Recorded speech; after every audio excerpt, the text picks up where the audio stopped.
South Africa ranks as the fourth happiest country on the continent. This is 2 positions higher than 5 years ago. This is according to the 2025 World Happiness Index report.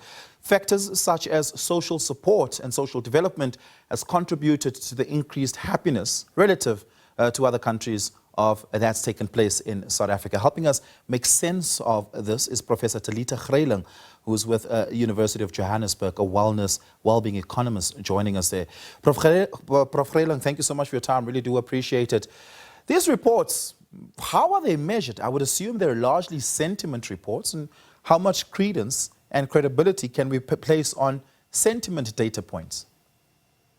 Well, in this case, it's not sentiment data points. This is a survey done by Gallup. Gallup is one of your biggest data collectors in the world. And what is done is the survey is done in each country of the world where they ask people certain different questions. One will be life evaluation. That's what you refer to now. It is on a scale, or you assume you have a ladder on a scale from 0 to 10, imagining the worst life you can have and the best life you can have. Where do you see yourself on that ladder? So that is what you're referring to. It's a life evaluation question where you ask a person's own opinion of his life based on the quality of their life. In nominal terms, are South Africans happier today than they were 5 years ago? Not are they placing higher relative to other countries, but on nominal raw data terms, are we a happier country today? We are, if we measure on the life ladder. So if we compare to last year, it seems that we have gone a little bit down. Not much, it's just a few decimal points. I want to compare this to another report, the Social Cohesion Index report. That was published just over a month ago and received support from the Department of Arts and Culture, Sports, Arts and Culture, as well as the Deputy President. Within it, it found very similar to this report that social connections, volunteerism and community involvement show to go a very long way in making a country happier.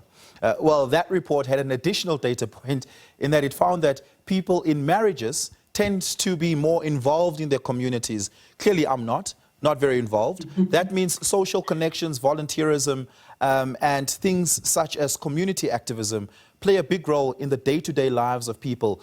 Why does that matter for overall happiness? If we consider, there's a few things that will actually indicate your life evaluation. So this is econometric modeling with regressions, and these various factors, for example, income, for example, your health, your education. But one of the factors that really counts as much as money is your social support.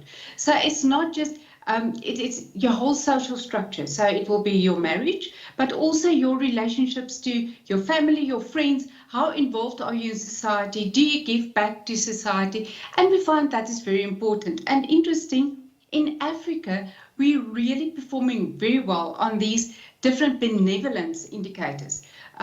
Much more than we find in Europe or the developed countries, which is assumed to be, or they have the highest quality of life, but are they the happiest countries? No, not necessarily, because they lack these community interactions that we have in Africa. How do you plot out the data and what does it look like? Does it conform to a normal distribution curve, or does the median shift in either direction? Where does the skew lie towards? And I ask this to see in which way the data gets influenced, right? Do we have a lot of unhappy people with few very, very happy people and that skews the data in one direction? Or do we have a lot of really happy people with very few terribly unhappy people and that skews the data in one point? Is it a normal distribution? Well, if we have a look at it, and remember now we're working at a macro level, so we're looking at a mean per country. So we really don't know what's this distribution like in the country, because we need data for South Africa as such. If we look at this data set, it gives it per country. But if we look at that question that you asked, and we look, for example, for the world, and we look at something like positive effects, so in other words, how happy are the people in Africa? And positive effect is the positive emotion. I'm not speaking about quality of life. And we look at all the different countries, we will see that Africa lies, if you look at, now this is mathematical, but if you look at the axis, you'll see that Africa outperforms on the positive effect. It's much higher compared to their life evaluation or quality of life. So people in Africa emotionally is much happier than expected if you look at their quality of life. We outperform. And if we look at developed countries, you will see that relationship looks very different. Yeah. Well, these reports aren't superfluous. They mean something. They give us valuable data, but more importantly, are useful for informing and influencing policy decision making. What are some of the key policy takeaways that you think lawmakers and policymakers should draw from this report? Well, if you think that South Africa, for example, dropped a few points where people evaluate their quality of life, the question is why?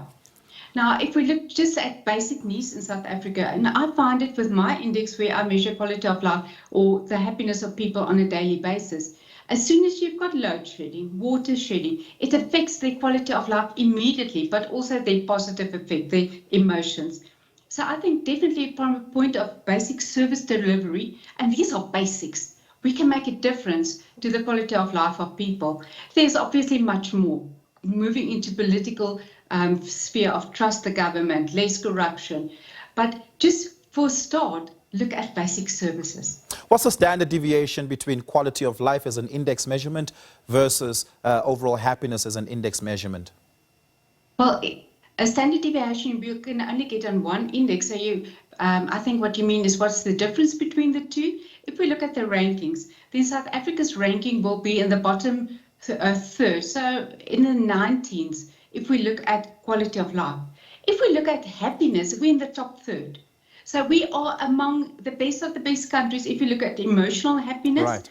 But if you look at your life satisfaction, we are ranked much lower, which is a measure of quality of life. And the other one is how happy are we? And we are very happy. We just saw the sports with the 800 meter and the wonderful performance. So South Africans are happy emotionally. They smile, they're happy. The quality of life is not always among the highest ranked countries. What's the happiest country on the continent at the moment?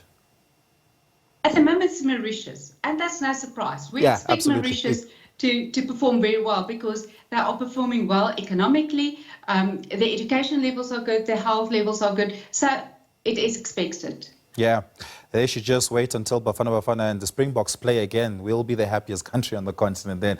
Prof. Greyling, thank you so For sure. I saw the soccer results are looking good for the World Cup. Absolutely. Prof. Greyling, thank you so much for your time, your insights. Really do appreciate it. Professor Talita Greyling is with the University of Johannesburg. She's a well-being economist. That's a fascinating conversation there.